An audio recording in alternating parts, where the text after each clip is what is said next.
Ordinary people can and must force the government elected by the people and by referendum to carry out the tasks for which they were elected.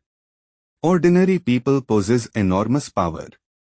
As Urki said, see Chapter 10, one of the greatest weapons that humans possess, thanks to their intelligence, is the power of inertia. It is a non-violent force, and that is best, as violence breeds more violence. Christ said, "He who lives by the sword will die by the sword."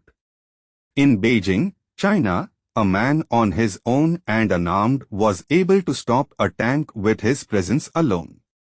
How did he achieve that? Because the soldiers in the tank didn't dare run him over, they were enthralled by the self-sacrificing act of the unarmed man. Millions of people witnessed it on television. Gandhi managed, on his own, to prevent terrible bloodshed. Lord Mountbatten himself realized that if he'd sent 50,000 troops to Calcutta, they would have been massacred, and yet, Gandhi, one man, averted a massacre through non-violent means. Once, in Urki's planet, they blocked the roads with so-called broken-down vehicles. There were 10,000 of them. The police contingent knew it was done on purpose, but they couldn't do anything about it. When the fire brigade or an ambulance had to pass, the people arranged to let them through by pushing their vehicles out of the way. They then pushed them back to where they were. That is the power of inertia. They didn't move, didn't eat, didn't scream.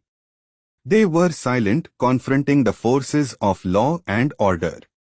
Obviously, they said, they would be more than happy to clear the road, but how could they, without mechanics? The country was paralyzed. They had no banners, no slogans, there was no shouting or yelling, just quiet defiance. They waited to hear from their adversary, who was sinking deeper and deeper into his lies and deceitfulness. A letter had already been sent to the government, which was well aware of their demands and knew why they were there. The name of the person who sent the letter was Mr. Citizen. As Urki said, when 100,000 people calmly lie down on a tarmac, a railway line or in the streets and say to the police, "I want you to go home, please take me home, I am ill, I beg you to take me home," the police couldn't possibly hurl tear gas into a crowd of sick people, for no reason, could they? With the power of inertia, the people brought the entire nation to a standstill, without violence. The outcome was quick to follow. The fat financiers, who carried much financial control in the business world, the stock market crash, the rise and fall of gold prices, and were in cahoots with the corrupt politicians, started to panic because they stood to lose millions of dollars in the market.